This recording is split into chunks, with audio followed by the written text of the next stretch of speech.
গতানুগতিক নিয়ম অনুযায়ী আজকে আমি ময়মনসিংহ জেলা নির্বাচন কমিশনারের কাছ থেকে প্রতীক নিয়েছি, ধানের শীষের প্রতীক নেওয়ার পরেই আমি আমার বাবা মা, আমার শ্রদ্ধেয় বড় ভাই জনাব কে মোশাররফ হোসেন সাহেবের কবর জিয়ারত করেছি আমাদের গ্রামের বাড়িতে।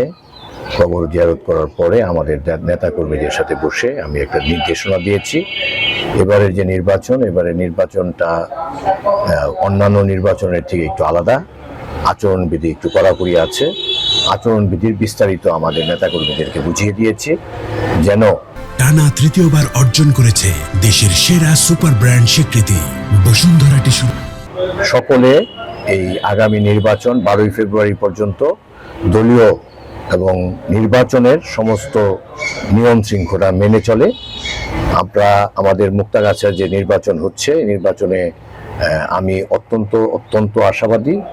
আমাদের মুক্তাগাছা বিএনপির আপামর জনগণ, সমস্ত স্তরের সমস্ত লেভেলের মানুষ আশা করি এবার ধানের শীষ মার্কায় ভোট দিবে।